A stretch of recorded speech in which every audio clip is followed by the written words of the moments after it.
ان میں سے کچھ لوگ ایسے بھی ہیں جو عہد کرتے ہیں، وعدہ کرتے ہیں، اگر ہمیں اللہ کا فضل مال مل گیا، اگر ہم مالدار بن گئے، اگر ہمارے پاس پیسہ آ گیا تو ہم بہت صدقہ کریں گے، زکوٰۃ دیں گے، غریبوں، محتاجوں، فقیروں، بیواؤں کی مدد کریں گے، دونوں ہاتھوں سے لٹائیں گے اگر اپنے پاس پیسے آ گئے تو۔ فلما آتاہم بخلوا بہ، جب اللہ نے مال دیا بخل کرنے لگے، چھپا چھپا کے رکھنے لگے، کسی کو بتانے۔ محمد وآلہ واصحابہ اجمعین، اما بعد۔ اعوذ باللہ من الشیطان الرجیم، بسم اللہ الرحمن الرحیم۔ وَاعْلَمُوا أَنَّ مَا غَنِمْتُم مِّن شَيْءٍ فَأَنَّ لِلَّهِ خُمُسَهُ وَلِلرَّسُولِ وَلِذِي الْقُرْبَىٰ۔ محترم بزرگوں، نوجوان بھائیوں، آج الحمدللہ ہمارے 10 پارے مکمل ہوئے، جس میں ہم نے سورہ انفال اور سورہ توبہ کی آیتیں سماعت کی۔ سورہ توبہ اور سورہ انفال دونوں میں تعلق ہے، اس لیے درمیان میں بسم اللہ نہیں لکھی گئی، اور 10ویں پارے کی شروعات میں اللہ نے اپنے نبی اور ایمان والوں کو حکم دیا، وَاعْلَمُوا أَنَّ مَا غَنِمْتُم مِّن شَيْءٍ فَأَنَّ لِلَّهِ خُمُسَهُ، جان لو کہ جو کچھ تم مال غنیمت حاصل کرتے ہو اس میں سے 5واں حصہ اللہ کے لیے ہے، نبی کے لیے ہے، ایمان والوں کے لیے ہے، رشتہ داروں کے لیے ہے، غریبوں کے لیے ہے، فقیروں کے لیے ہے، مسکینوں کے لیے۔ یہ جنگ کے اصولوں میں سے ایک اصول بیان کیا گیا کہ جہاد جب ہوتا تھا اور جب مال غنیمت حاصل ہوتا تھا تو اس کے 5 حصے کیے جاتے تھے۔ 5واں حصہ یعنی ایک حصہ بیت المال میں بھیجا جاتا تھا، ہیڈ کوارٹر میں بھیجا جاتا تھا، اور باقی 4 حصے موجودہ مجاہدین کے درمیان تقسیم ہوتے تھے، اور وہ ایک 5واں حصہ جو ریزرو ہوتا تھا بیت المال میں بھیجا جاتا تھا اس کو ذمہ دار اپنی ثوابدید پر جہاں ضرورت ہو وہاں اس کو خرچ کرتا تھا۔ جہاد کے تعلق سے بہت ساری آیتیں آئیں، جنگ بدر کا اس سورہ انفال میں تفصیل سے اللہ نے تذکرہ کیا، جنگ بدر کے مسائل بیان کیے گئے، جنگ بدر کے قیدیوں کے مسائل بیان کیے گئے۔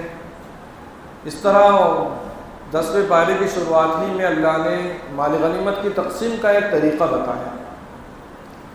اس کے بعد ایک آیت ہم نے پڑھی، مَا كَانَ لِلنَّبِيِّ وَالَّذِينَ آمَنُوا أَن يَكُونَ لَهُمُ أَسْرَىٰ حَتَّىٰ يُثْخِنَ فِي الْأَرْضِ، کیا حق ہے نبی کو اور ایمان والوں کو کہ وہ لوگوں کو قیدی بنا کر رکھیں؟ قیدی نہیں بنانا چاہیے تھا، انہیں تو کاٹ دینا چاہیے تھا، انہیں قتل کر دینا چاہیے تھا، یہاں تک کہ قتل کرتے کرتے قتل کرنے والے تھک جاتے۔ یہ آیت اسارہ بدر کے بارے میں نازل ہے، یعنی بدر کے قیدیوں کے بارے میں نازل ہے۔ جنگ بدر جب ہوئی تو اس وقت مسلمانوں کو اللہ نے فتح عطا فرمائی، بہت مشہور جنگ ہوئی جنگ بدر۔ 313 نہتے مسلمان تھے، 1000 کافر تھے۔ اللہ رب العزت نے اپنے نبی اور ایمان والوں کو فتح نصیب فرمائی۔ جب جنگ جیت گئے آپ صلی اللہ علیہ وسلم تو قیدی بنائے گئے، تو 70 کافروں کو پکڑ کر قیدی بنائے گئے، مال غنیمت بھی جمع کیا گیا، اور ہم سے پہلے والی امتوں کے لیے مال غنیمت حلال نہیں تھا۔ پورے نبی جہاد کرتے تھے، مال غنیمت جمع کرتے تھے، اور ایک زمین میں رکھ دیتے تھے، ایک آگ آتی تھی آسمان سے پورے مال کو کھا جاتی تھی، غائب کر دیتی تھی۔ مال غنیمت اس امت کے لیے اللہ نے حلال کی۔ ابھی حلت کا حکم نہیں آیا تھا، اللہ کے نبی صلی اللہ علیہ وسلم نے صحابہ سے مشورہ کیا کہ یہ 70 قیدیوں کا کیا کیا جائے۔ حضرت ابوبکر صدیق رضی اللہ عنہ اور سب صحابہ نے تقریباً یہی رائے دی کہ یہ اپنے بھائی بندو ہیں، کوئی کسی کا قریبی رشتہ دار ہے، سب مکے والے ہمارے اپنے ہیں، قیدی ہو کر آئے، اب ان کو ایسا کیا جائے کہ پیسے لے کر فدیہ لے کر چھوڑ دو۔ حضرت عمر رضی اللہ تعالیٰ عنہ اور سعد بن معاذ رضی اللہ عنہ نے رائے دی کہ 70 کافر اپنے ہاتھ میں پکڑے گئے، کفر کی کمر توڑ دو، ان سب کو قتل کر دو، ایک کو بھی واپس زندہ نہ چھوڑنا چاہیے۔ پیسے کیا ہیں، ہم فدیہ لیں گے، پیسے آئیں گے جائیں گے، یہ کافروں کی کمر ٹوٹ جائے گی اگر ہم 70 لوگوں کو قتل کر دیں۔ حضرت عمر نے یہ رائے دی۔ اللہ نے حضرت عمر کی رائے کے مطابقت میں فیصلہ سنانا تھا، اللہ کو یہی مرضی تھی، یہ آیت نازل کی، مَا كَانَ لِنَبِيٍّ وَالَّذِينَ آمَنُوا أَن يَكُونَ لَهُمُ الْأُسْرَىٰ، اللہ نے حضرت عمر کی تعریف فرمائی، لیکن چونکہ اس امت کے لیے اللہ کا فیصلہ تھا کہ مال غنیمت حلال رہے گا، اس لیے فدیہ لینے کے فیصلہ جو اللہ کے نبی نے حضرت ابوبکر اور دیگر صحابہ کی رائے کے اعتبار سے اللہ کے رسول نے فیصلہ کیا کہ ان سے فدیہ لے کر ان 70 کو زندہ چھوڑ دیا جائے۔ حضرت عمر رضی اللہ تعالیٰ عنہ بڑے جلیل القدر صحابی ہیں اللہ کے رسول۔ سب سے بڑی امتیازی شان ان کی یہ ہے کہ تمام صحابہ خود حضور سے بیعت کرنے کے لیے آئے تھے، تمام صحابہ ایمان کے تلاش میں آئے تھے، تمام صحابہ حضور کے مرید تھے، لیکن حضرت عمر ابن خطاب، عمر فاروق رضی اللہ عنہ حضور کی مراد تھے۔ اللہ کے رسول صلی اللہ علیہ وسلم نے اللہ سے مانگ کر عمر کو لیا تھا، یہ ان کی خاص فضیلت ہے۔ حضور دعا کرتے تھے کہ اللہ عمر بن خطاب یا عمر ابن ہشام ابو جہل، ان دونوں کے حق میں اللہ کے نبی صلی اللہ علیہ وسلم اللہ سے دعا کرتے تھے کہ اللہ ان دونوں میں جو تجھے محبوب ہے اس کو میرے جھولی میں ڈال دے، مجھے دے دے۔ اللہ نے حضرت عمر ابن خطاب رضی اللہ عنہ کے حق میں یہ دعا حضور کی قبول کی، اور اس طرح حضرت عمر حضور کی مراد بن کر آئے۔ بہت سارے مسائل ایسے ہیں جس میں حضرت عمر رضی اللہ تعالیٰ عنہ کی اللہ نے موافقت فرمائی۔ ایک تو یہ واقعہ ہو گیا کہ بدر کے قیدیوں کو ختم کر دینا چاہیے تھا۔ دوسرا واقعہ یہ ہے کہ حضرت عمر رضی اللہ عنہ شراب کی حرمت کے قائل تھے، شروع سے حضور کے پیچھے پڑے رہتے تھے، حضور شراب کو حرام ہونا چاہیے۔ ہم نے اس سے پہلے بتایا کہ سن 2 ہجری میں مکہ کے 13 سال اور مدینے کے 2 سال، سن 2 ہجری میں کے بعد 15 سال کے بعد شراب حرام ہو۔ اس سے پہلے حضرت عمر حضور سے تقاضا کرتے، درخواست کرتے رہتے تھے کہ حضور شراب حرام ہونا چاہیے، لیکن اللہ کے رسول صلی اللہ علیہ وسلم کی عادت شریفہ تھی کہ آپ اللہ سے کوئی بھی حکم آرڈر مانگتے نہیں تھے، انتظار کرتے تھے، سکوت اور خاموشی اختیار کرتے تھے جب تک اللہ کی طرف سے ہی کوئی حکم نہ آ جائے۔ حضرت عمر کے بار بار اصرار پر اللہ نے شراب کی حرمت کا حکم نازل فرما دیا 2 مرتبہ۔ تیسرا مسئلہ یہ ہے کہ حضرت عمر رضی اللہ عنہ پردے کے قائل تھے۔ اب تک کے عورتیں پردہ نہیں کرتی تھیں، صحابہ، صحابیات، ازواج مطہرات۔ تو حضرت عمر کے دل میں کھٹکا رہتا تھا کہ حضور یہ آپ کے ازواج مطہرات ہیں، بنات مطہرات ہیں، مسلمانوں کی عورتیں ہیں، کیسے کیسے لوگ آتے ہیں بے پردہ، اچھا نہیں لگتا، حضور پردہ کروائیے۔ لیکن حضور خاموش رہے، یہاں تک کہ اللہ نے حکم نازل کر دیا، یا ایھا النبی قل لازواجک وبناتک ونساء المؤمنین یدنین علیہن من جلابیبہن۔ اللہ نے حضرت عمر کی موافقت میں یہ حکم نازل فرما دیا کہ اے نبی، آپ اپنی زوجات کو، اپنی بیٹیوں کو، مسلمانوں کی عورتوں کو پردہ کروائیے۔ پردہ فرض ہے اس آیت کے اعتبار سے۔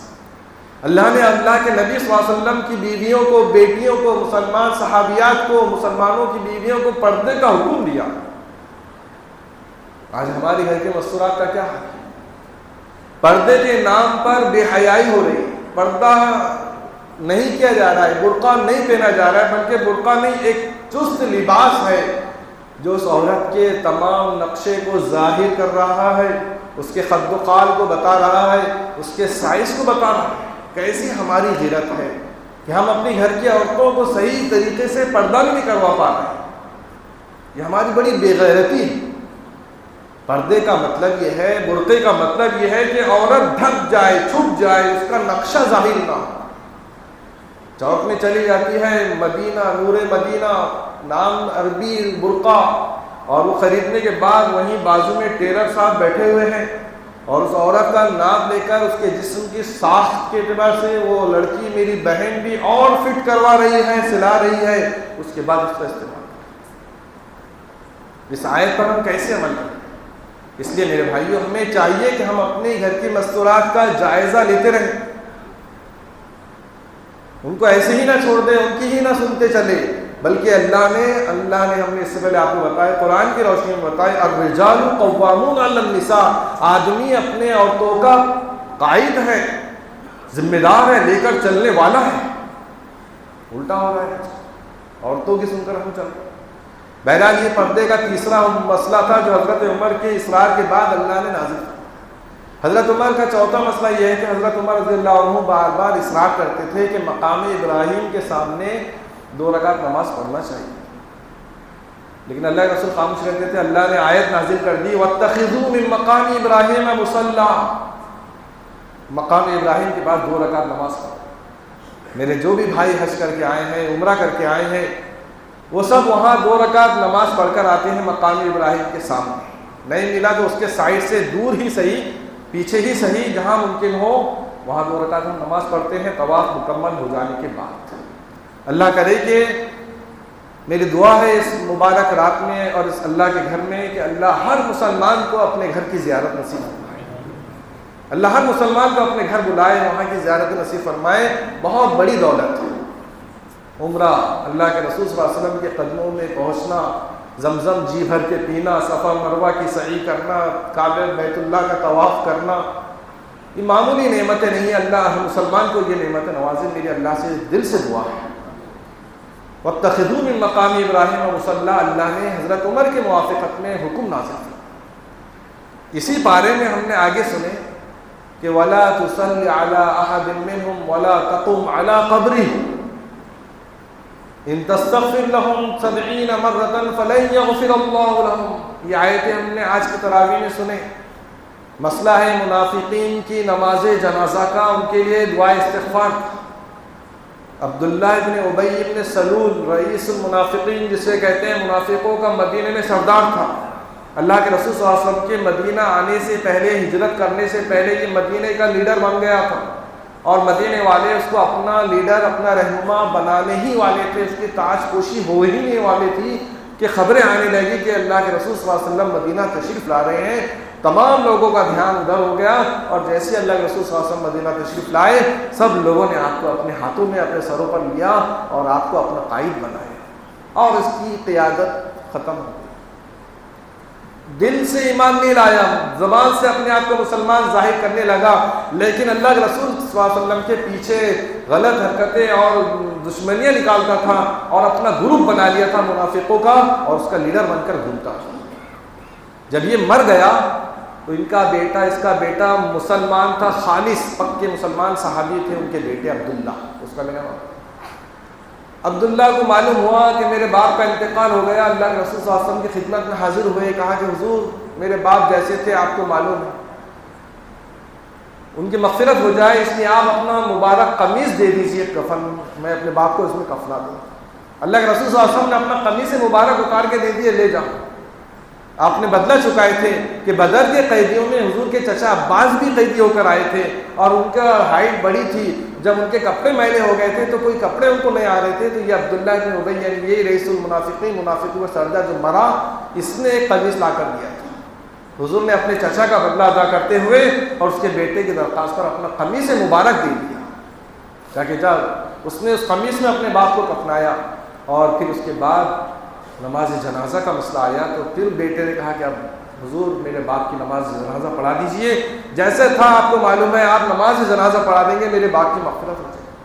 اللہ کے رسول صلی اللہ علیہ وسلم آگے بڑھنے لگے نماز پڑھانے کے لیے، یہاں تک کہ حضرت عمر نے آ کر کہا کہ حضور مت پڑھائیے، یہ منافقوں کا سردار ہے، کیا ہے آپ کو معلوم ہے.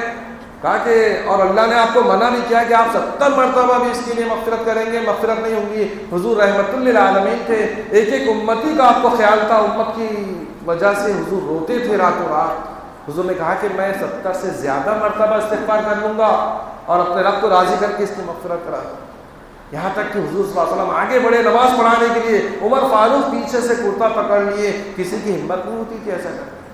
عمر فاروق نے کہا کہ حضور مت پڑھائیے، مت پڑھائیے. حضور نے آ کے نماز پڑھا. اس پر یہ آیت نازل ہوئی، وَلَا تُصَلِّ عَلَىٰ أَحَدٍ مِّنْهُمْ مَاتَ وَلَا تَقُمْ عَلَىٰ قَبْرِهِ. اے نبی اب تم کسی منافق کی نماز نہیں پڑھانا. اللہ نے بین لگا دیا، اب کسی منافق کی حضور نے اس کے بعد نماز جنازہ نہیں پڑھا. یہ واقعات حضرت عمر رضی اللہ تعالیٰ عنہ کی فضیلت کو بیان کرتے ہیں. ہم اسی عمر کو ماننے والے ہیں. آج عمر کو نہیں ماننے والے کدھر ہو رہے، کیا ہو رہے، ان کو چھوڑیے. ہمیں چاہیے کہ حضرت عمر کی سیرت مکمل پڑھ کر اس پر عمل کرنے کی کوشش کریں. آگے اللہ رب العزت نے ایک آیت نازل فرمائی، هو الذي ارسل رسوله بالهدى ودين الحق ليظهره على الدين كله ولو كره المشركون. اور ایک جگہ ہے ولو كره الكافرون. یہ ہمارے لیے خوشخبری کی آیت ہے. اس آیت کا مطلب یہ ہے کہ وہ ذات، اللہ وہ ذات ہے جس نے اپنے رسول کو دین حق اور ہدایت کے ساتھ بھیجا تاکہ تمام دینوں پر غالب آ جائے. یہ اسلام تمام دھراؤں کے اوپر غالب آ جائے اور اسلام کا سکہ چلے، اسلام کا بول بالا ہو، اسلام ہی دنیا میں مشہور ہو جائے، ہر ایک کا مذہب بن جائے، غلبہ اسلام اور مسلمانوں کو ملے، اللہ نے اپنے نبی کو اس دین کے ساتھ بھیجا اور انشاءاللہ اسلام کا غلبہ ہو کر رہے اور ہوا ہے۔ ہم نے دیکھا ہے، آپ نے دیکھا ہے، تاریخ پڑھی ہے، مٹھی بھر صحابہ تھے جو اللہ کے رسول صلی اللہ علیہ وسلم مکہ سے اٹھے، مدینہ آئے، مدینہ کو ہیڈ کوارٹر بنایا، اسلامی حکومت قائم کی اور پھر مدینہ سے جزیرۃ العرب مسلمان ہوا اور پھر دنیا نے دیکھا عمر فاروق کے دور میں 2/3 دنیا کے 2 حصے مسلمانوں کے قبضے میں آ گئے تھے۔ تو اللہ کا وعدہ ہے کہ اللہ اس دین کو غالب کر کر رہے گا اور اللہ کا وعدہ اس دین کے ماننے والوں سے بھی ہے، وَأَنْتُمُ الْأَعْلَوْنَ إِن كُنتُم مُؤْمِنِينَ، اور تم ہی سر بلند رہو گے، تم ہی غالب رہو گے، جیت تمہاری ہی ہوگی، لیکن شرط ہے ان کنتم مومنین، اگر تم ایمان والے، اگر ایمان ہے تمہارے دلوں میں تو تم کو اللہ غلبہ عطا فرمائے گا، اگرچہ کہ کافروں کو ناگوار ہو، اگرچہ کہ مشرکوں کو اچھا نہ لگے، لیکن اللہ اپنے دین کو ہر کچے پکے گھر میں پہنچائے گا۔ اور اللہ کا کرم ہے کہ اللہ نے اسلام کو پوری دنیا میں پھیلایا، عام کیا، قبولیت سے نوازا، آج غیر بے تحاشا اسلام میں داخل ہو رہے ہیں اور ہمیں بھی چاہیے کہ ہم اس کام میں اپنے آپ کو لگائیں تاکہ ہمارا بھی کچھ حصہ اللہ کے دین کی سربلندی میں لگ جائے۔ پھر اس کے بعد اللہ رب العزت نے کچھ آیتیں اور اچھے نازل فرمائیں، جس میں ایک آیت ہے والذین یکنزون الذهب والفضة ولا ينفقونها في سبيل الله فبشرهم بعذاب أليم يوم يحمى عليها في نار جهنم فتقوى بها جباههم وجنوبهم وظهورهم هذا ما كنزتم لأنفسكم فذوقوا ما كنتم تكنزون۔ یہ آیتیں ہم نے اس آج کی تراویح میں سنی۔ ان آیتوں کا مطلب یہ ہے اللہ کی طرف سے یہ خوشخبری نہیں، دھمکی دی جا رہی ہے، اور دھمکی بھی ایسی ویسی نہیں، حقیقت میں ہے۔ کیا مطلب ہے؟ والذین یکنزون الذهب والفضة، جو لوگ جمع کر کے رکھتے ہیں سونا چاندی، روپیہ پیسہ، درہم و دینار، جو لوگ جمع کر کے رکھتے ہیں روپیہ، ڈالر، درہم، جو جس کرنسی میں رہتا ہے وہ جمع کر کے رکھتا ہے، الذی جمع مالا معددہ، جو مال کو جمع کر کے گن کے رکھتا ہے اور اللہ کے راستے میں خرچ نہیں کرتا ہے، اللہ کے بےکس بندوں کو، مجبور بندوں کو دیتا نہیں ہے، صدقہ نہیں کرتا، خیرات نہیں کرتا، زکوٰۃ نہیں دیتا، بلکہ اپنے مال کو تھپی لگا کے جمع کر کے۔ ایسے مالداروں کے لیے جو مال جمع کر کے رکھتے ہیں، اللہ کے راستے میں خرچ نہیں کرتے ہیں، اللہ ان سے بیزارگی، غصہ اظہار کرتے ہیں، فبشرہم بعذاب الیم، ایسے لوگوں کو آپ خوشخبری دیجئے دردناک عذاب کا۔ خوشخبری تو نہیں، دھمکی ہے۔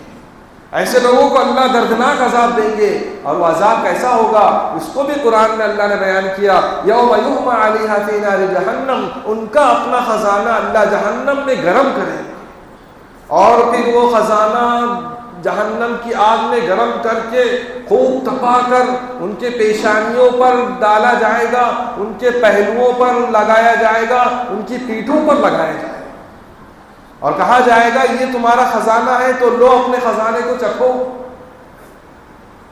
حدیثوں میں آتا ہے کہ جو لوگ زکوٰۃ ادا نہیں کرتے ان کا مال گنجا سانپ بن کر ان کے سر پر مسلط ہو جائے۔ جو بکریوں کو پالن کرتے ہیں اور بکریاں پالتے ہیں اور بکریوں کی زکوٰۃ نہیں دیتے، وہ ایک بڑی سینگ والی، بڑے تھن والی بکری بن کر اس کے گردن پر سوار ہو جائے۔ یعنی جو جس مال کو جمع کر کے رکھتا ہے، اللہ اس کے مال کو سانپ اور بچھو بنا کر اس کا بڑا گردن کے اندر اس کو مسلط کرے۔ ابھی 3 حصے قرآن میں بیان کیے گئے، پیشانی، پہلو، بغل اور پیٹھ۔ یہ اس لیے بیان کیا گیا کہ اگر معلوم ہو جائے کہ کوئی اچانک مانگنے والا آ جائے، کوئی اللہ کا مجبور بندہ آ جائے تو میرے کو دے دو، پیشانی پہ بل آ گئے، یار ہم اتنی محنت کرتے، دن رات ایک کرتے، اور یہ مانگنے والے آ جاتے اب دینا پڑے گا، پیشانی پہ بل پڑ گیا، مانگنے والا مجبور بےکس اللہ کا بندہ آیا تو اس کے پیشانی پہ بل پڑ گیا، اللہ اس مال کو تپا کر جہنم کی آگ میں اس کے پیشانی پہ لگا دیا۔ اگر معلوم ہے کہ آنے والا ہے اور ذرا دور ہے، تھوڑا سا ہٹ کے کھڑے ہو گئے، اس کے بغل کو اس حصے کو لگائیں گے کہ پلٹ کے کھڑے ہو کر بچ گیا میں نہیں دکھا تو اچھا نکل جانا، وہ چلے گیا تو اچھا ہو، اپنا مال بن جائے گا، ہمیں تو دینا پڑے گا۔ اور موقع مل گیا، دور ہے، معلوم ہے فلاں وقت آنے والا ہے وہ مانگنے والا، تو پیٹ پھیر کے پورا پیٹ پھیر کے کھڑا ہوگا اور چلے بھی گیا، بچ گیا بس، تو اس کی پیٹھ کو داغا جائے گا۔ اس لیے ہمیں چاہیے کہ ہم اپنے مال کی حفاظت کریں، اپنے مال کو جمع بھی کریں۔ حلال روزی کرنا فریضۃ بعد الفرائض ہے، لیکن اس کے لیے اللہ نے زکوٰۃ دینے کا حکم دیا ہے، صدقہ کرنے کا حکم دیا ہے، اور اس کے مدعات بھی بیان کیے گئے، یعنی کہاں کہاں زکوٰۃ کے پیسے کو، مال کو دینا چاہیے، صدقہ کہاں کہاں دینا چاہیے، وہ بھی طریقہ اللہ نے اسی آج کے پارے میں 10ویں پارے میں سورہ توبہ میں اللہ نے نازل فرمایا کہ انما الصدقات للفقراء والمساکین والعاملین علیہا وابن السبیل۔ ایسے 8 لوگوں کا تذکرہ اس ایک آیت میں اللہ نے کیا کہ 8 قسم کے لوگوں کو زکوٰۃ دو۔ انما الصدقات للفقراء، فقیروں کو، بے کسوں کو، روز کماؤ روز کھاؤ لوگ ہیں، ان کے پاس نہ روپیہ بچتا ہے، نہ بینک بیلنس ہے، نہ سونا چاندی ہے، نہ پلاٹ ہے، کرائے کا گھر ہے، رکشہ نکال کے صبح نکلتے ہیں اور 2-3 بھاڑے مل گئے تو کچھ پیسے آ گئے تو لا کر بیوی کو شکر پتی دودھ لا کر دیے، وہی بیوی نے بنا کر اپنے بچوں کو اور خود بھی اور اپنے شوہر کو، پھر رکشہ نکال کر لے کر گیا، 1-2 راؤنڈ مار کے لایا، کچھ پیسے ملے، آتے آتے سبزی ترکاری آٹا چاول گوشت لایا، بیوی کو دیا، بیوی نے دوپہر کا کھانا کھایا۔ ایسے کئی قسم کے لوگ ہیں جو اپنے آپ کو ظاہر نہیں کرتے، مانگنے بھی نہیں آتے، اپنے آپ کو پیش بھی نہیں کرتے، اللہ ان کے دلوں کا حال جانتا ہے۔ تعرفهم بسیماهم لا يسألون الناس الحافا، وہ لوگوں سے مانگتے نہیں، وہ اپنا حال چھپا کے رکھتے ہیں، اپنے اللہ کو معلوم ہے، ان کو معلوم۔ یہ ہماری ذمہ داری بنتی ہے کہ ایسے لوگوں کو چن چن کر نکالیں اور خاموشی میں ان کو دیں۔ وفی اموالہم حق للسائل والمحروم، اللہ کہہ رہے کہ ان کے مالوں میں، مالداروں کے مالوں میں مانگنے والوں کا بھی حق ہے اور محروم لوگوں کا بھی حق ہے، یعنی جو مانگنے کے لیے چل کر آیا اس کو بھی دو، اور جو کبھی مانگتا نہیں اپنے گھر بیٹھا ہوا ہے اس کو بھی خاموشی میں پہنچاؤ۔ یہ ذمہ داری اللہ نے بتایا۔ تو یتیموں کو، فقیروں کو، بے کسوں کو، اور جو ذمہ دار ہیں مال کے وصول کرنے والوں کو، اس طرح اللہ رب العزت نے 8 مصارف زکوٰۃ بیان کیے ہیں جو اللہ نے ہمیں اس قرآن میں بتایا۔ اس لیے ہماری ذمہ داری بنتی ہے کہ ہم اس ماہ مبارک میں اپنے آس پڑوس کے لوگوں کا خیال کریں، اپنے غریب رشتہ داروں کا خیال کریں، اور جہاں زکوٰۃ کی ضرورت ہے وہاں ہم خود جا کر دیں اور وصول کرنے والے کا شکریہ ادا کریں کہ آپ نے زکوٰۃ کے مال کو ہمارا قبول کیا، ہمارا ایک فرض ادا ہوا، تم شکریہ ادا مت کرو، ہم آپ کا شکریہ ادا کریں۔ یہ قرآنی تعلیمات ہیں، نبی کی تعلیمات ہیں، اس پر جتنا ہو سکے ہمیں عمل کرنا ہے، ورنہ ایک آیت خطرناک وہ بھی اس آج کی تراویح میں آئی، کہیں ایسا ہمارے ساتھ نہ ہو۔ ایک آیت ہم نے اس آیت کی تفسیر میں پڑھی کہ وَمِنْهُمْ مَنْ عَاهَدَ اللَّهَ لَئِنْ آتَانَا مِنْ فَضْلِهِ لَنَصَّدَّقَنَّ وَلَنَكُونَنَّ مِنَ الصَّالِحِينَ۔ یا آج کی تراویح میں ہم نے سنے اللہ کا فرمان کہ ان میں سے کچھ لوگ ایسے بھی ہیں جو عہد کرتے ہیں، وعدہ کرتے ہیں، اگر ہمیں اللہ کا فضل مال مل گیا، اگر ہم مالدار بن گئے، اگر ہمارے پاس پیسہ آ گیا تو ہم بہت صدقہ کریں گے، زکوٰۃ دیں گے، غریبوں، محتاجوں، فقیروں، بیواؤں کی مدد کریں گے، دونوں ہاتھوں سے لٹائیں گے اگر اپنے پاس پیسے آ گئے۔ فلما آتاہم بخلوا بہ، جب اللہ نے مال دیا بخل کرنے لگے، چھپا چھپا کے رکھنے لگے، کسی کو بتانے لگے۔ یہ آیت ثعلبہ ابن حاطب کے بارے میں نازل ہے۔ حضور صلی اللہ علیہ وسلم کے زمانے میں یہ شخص ثعلبہ بن حاطب حضور کے مسجد نبوی کے قریب گھر تھا، حضور کے ساتھ نماز پڑھتے، 5 وقتہ حضور کی زیارت کرتے، حضور کے پیچھے نماز پڑھتے، غریب تھے۔ حضور سے ایک مرتبہ کہا کہ حضور دعا دیجئے، دعا کر دیجئے کہ تھوڑا مال آ جانا تو میں خود بھی اچھے سے عبادت بھی کروں گا، اپنے آس پاس کے غریبوں کو، رشتہ داروں کو بھی میں دوں گا۔ اس کے بارے میں آج نازل۔ حضور نے فرمایا ثعلبہ تم جس حال میں ہو بہت اچھے ہو، ایسے رہو۔ کہا کہ نہیں حضور دعا کر دیجئے، تھوڑا مال آ گیا تو میں، زیادہ نہیں تھوڑا آ گیا تو میں بہت خرچ کروں۔ بہت اصرار کے بعد اللہ کے رسول صلی اللہ علیہ وسلم نے ان کے لیے دعا کر دی کہ اللہ اس کو مال عطا فرما۔ تھوڑے پیسے آئے، بکریاں خریدی، 1 بکری 2 بکری 10 بکری 50 بکری. اب مدینہ منورہ میں مسجد نبوی سے لگ کر گھر تھا, وہاں بکریاں رکھنا مشکل ہو گیا, کافی ہو گیا. کہا کہ حضور بہت اللہ کی مدد آ گئی, اللہ کا کرم, آپ کی دعا قبول ہوئی میرے حق میں, اللہ نے مجھے بکریاں عطا فرما دی ہے. اب میں چاہتا ہوں کہ یہ بکریاں سنبھالے نہیں جا رہی, تھوڑا سا آؤٹ آف سٹی میں, آؤٹ آف مدینہ میں تھوڑا سا باڑا واڑا لے کے وہاں بکریاں پالتا ہوں, پولٹری فارم لگا دیتا ہوں. حضور نے بولے ثعلبہ یہیں اچھے ہو, جتنے میں ہے اتنے میں خوش رہو, مت جاؤ تم دور. نہیں مانا. کہا کہ نہیں حضور اب کاروبار بڑھ رہا ہے, میں خوب کماؤں گا, خوب خرچہ کروں گا, جہاد میں پیسے لگاؤں گا, آپ کو خوب رسیدیں بناؤں. کہا کہ نہیں ثعلبہ اچھے ہو اسی حال میں. کہا کہ نہیں حضور. گئے آؤٹ آف مدینہ چلے گئے, بڑی زمین خرید لیے, بڑا باڑا ڈال دیے, بکریاں اونٹ گائے بین, بڑے لکھپتی کروڑ پتی بن گئے. اب اللہ کے رسول صلی اللہ علیہ وسلم کو حکم ہوا, خذ من اموالہم صدقۃ تطہرہم وتزکیہم بہا وصلی علیہم. اے نبی آپ مسلمانوں سے زکوٰۃ وصول کیجئے اور ان کے لیے دعائیں دیجئے. یہ زکوٰۃ کی وصولی مسلمانوں کے مال میں حفاظت کا سبب ہے, ان کے مال کو مصیبتوں سے دور کرتی ہے, مال کی حفاظت کرتی ہے زکوٰۃ. زکوٰۃ کوئی ٹیکس نہیں ہے, زکوٰۃ کوئی جزیہ نہیں ہے. زکوٰۃ دینا عبادت ہے, اور زکوٰۃ سے مال پاک ہوتا ہے, مصیبتوں سے محفوظ ہو جاتا ہے. تو اللہ نے حکم دیا نبی کو, خذ من اموالہم صدقۃ, اے نبی پاک اور اے مسلمانوں کے ذمہ دار, تم مسلمانوں کے مالوں کی زکوٰۃ وصول کرو. تو ذمہ دار مال کی زکوٰۃ کی وصولی کے لیے آپ کے پاس بھیجتے ہیں, اس لیے آپ کی ذمہ داری ہے کہ ان کی مدد کریں, ان کا تعاون کریں اور ان کو زکوٰۃ ادا کریں. اب اللہ کے نبی صلی اللہ علیہ وسلم نے اس آیت پر عمل کرتے ہوئے 2 لوگوں کو ثعلبہ کے پاس بھیجا کہ جاؤ, ثعلبہ بہت لکھپتی بن گئے, ان کے پاس سے جاؤ اور زکوٰۃ کا جو سسٹم ہے اپنے پاس, جو نظام ہے, اس نظام کے اعتبار سے پورا مال نہیں ہونا, بہت نہیں ہونا, 40واں حصہ. اب 2 صحابہ حضور کے گئے ثعلبہ کے پاس, کہا کہ حضور نے بھیجا ہے آپ کے مال میں سے زکوٰۃ دینا ہے. کیا ہے, کیسے آ گئے؟ زکوٰۃ ہے, زکوٰۃ کا حکم ہے, اللہ کے نبی نے بھیجا ہے, آپ اپنے مال کا زکوٰۃ دیجیے. کہا کہ ابھی نہیں, تم آگے جا رہے نا, واپسی میں آگے دیکھیے. دونوں آگے بڑھ گئے, وہاں سے خوب زکوٰۃ کا مال, مخلص مسلمانوں سے زکوٰۃ کے مال وصولی کر کے وہ صحابہ, حضور کے ذمہ دار صحابہ جب واپس ثعلبہ کے پاس پہنچے تو ثعلبہ نے کہا کہ کیا بات ہے, کیوں پھر آ گئے تم؟ ہاں بولے ہم گئے تھے. ہاں اچھا, کیا ریکارڈ ہے تمہارا, بتاؤ, تمہارا سزا خاتمہ میں بتاؤ, تم کہاں سے آئے, کدھر سے آئے, تم غلط تو نہیں؟ ٹھیک ہے, چوکسی کرنا چاہیے, اور جو مستحق ہے انہیں کو دینا چاہیے, میں بھی اس کا قائل. ایسا آپ کا قیمتی مال غلط جگہ چلے جا رہا, جہاں نہ بچے ہیں نہ مدرسہ ہے, بس آ جا رہے اور لے لے رہے, تو یہ بھی غلط ہے. مال کی زکوٰۃ کی ادائیگی نہیں ہوتی, جو مستحق ادارہ ہے اسی کو آپ دیجیے. اب اس نے بیجا تفتیش شروع کر دیا, حضور کے پاس سے آئے, بول رہے پھر بھی لاؤ تمہارا ریکارڈ کیا ہے, تم کیسے وصول کرتے ہیں, یہ کتنے پہ کتنا ہے, کیا سسٹم ہے تمہاری زکوٰۃ کا, کیسے لیتے تم مسلمانوں سے زکوٰۃ, بتاؤ میرے کو پورا ریکارڈ. صحابہ نے بتایا, حضور نے جو تعلیم دی تھی وہ تعلیم بتایا, بھائی اتنے پہ اتنا, اتنے پہ اتنا, اتنے سونے پہ اتنا, چاندی پہ اتنا, گائے پر اتنا, بیل پر اتنا, اور بکریوں پر اتنا.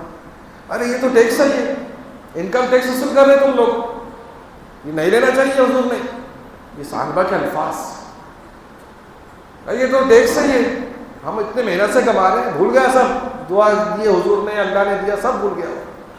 فتنۃ امتی المال, حضور نے فرمایا میرے امت کا فتنہ مال ہے. حضور نے فرمایا مل فقر اخشى علیکم ولکن اخشى علیکم ان تبسط علیکم الدنیا, مجھے تم پر فقر و فاقے سے, بھوک سے مرنے کے ڈر نہیں ہے کہ میری امت بھوکی پیاسے مر جائے گی, مجھے اس کا ڈر نہیں ہے, بلکہ اس بات کا ڈر ہے کہ میری امت پر اللہ مال پھیلا دیں گے, دنیا پھیلا دیں گے, اور پھر وہ مال حاصل کرنے میں ایک دوسرے پر سبقت حاصل کریں. آج مال کی کثرت ہے, تو بہرحال مال آیا تو وہ آباد لے کر آتا ہے. اللہ بچائے جن مالداروں کو اللہ نے توفیق دی کہ جو مالدار ہونے کے باوجود اپنے مال میں سے صحیح زکوٰۃ دیتے ہیں, زیادہ دیتے ہیں, سال بھر بھی صدقہ کرتے رہتے ہیں, اللہ ان کے دینے کو قبول فرمائے. سب کی برائی نہیں ہو رہی, وہ لوگ مذموم ہیں, برے ہیں جو زکوٰۃ کا مال ادا نہیں کرتے, صدقہ خیرات نہیں کرتے, اور اللہ کا دیے ہوئے مال کو اپنے باپ کا مال سمجھ لیتے. ایسے لوگوں کی مذمت بیان کی. ثعلبہ نے ریکارڈ دیکھا تو کہا کہ یہ تو ٹیکس ہے, نہیں لینا چاہیے مسلمانوں سے. صحابہ سمجھ گئے اور خاموشی میں نکل کے چلے گئے اور حضور کو جا کر پوری رپورٹ دی. اللہ کے رسول نے فرمایا ویحا ثعلبہ ویحا ثعلبہ ویحا ثعلبہ. ثعلبہ کی بھی بربادی ہے, ثعلبہ کی بھی بربادی ہے. ثعلبہ ثعلبہ کے رشتہ دار بھی حضور کے قریب تھے, مخلص مسلمان تھے. جب انہوں نے اس طرح حضور کو کہتے ہوئے سنا, جا کر بولے دیکھ تیرے بارے میں حضور نے ایسا سا بولا. اب گھبرا گیا اور پہنچا پورا مال زکوٰۃ لے کے مدینہ منورہ میں حضور کے قدموں میں رکھ دیا. حضور یہ میری زکوٰۃ کا مال ہے, قبول کر لیجیے. نہیں ہونا, ہم تیرا مال قبول نہیں کرتے, لے کے جاؤ واپس. حضور لے لیجیے, میں زکوٰۃ دے. نہیں اب نہیں ہونا, تیرا مال لے کر چلے جاؤ واپس. اللہ کے رسول صلی اللہ علیہ وسلم سے پھر آئندہ سال زکوٰۃ دینے کے لیے آئے, حضور نے انکار کر دیا, نہیں قبول نہیں ہے تیرا. اللہ کے رسول کی وفات کے بعد ابو بکر صدیق رضی اللہ تعالیٰ عنہ کے دور خلافت میں پھر مال لے کر آیا, میری زکوٰۃ لے لو. جب حضور نے نہیں لے تو میں کہیں کروں. ابو بکر نے بھی بڑھا دیا. ابو بکر کے 2 سال کے بعد عمر فاروق کے 10 سال چکر مارتا رہا, قدموں میں مال لے کر پہنچتا رہا, میری زکوٰۃ کا مال قبول کرو. نہیں, حضور نے نہیں کرے, ابو بکر صدیق نے نہیں کرے. عمر فاروق کی کیا مجال کہ تمہاری زکوٰۃ کا مال نہیں لیتا.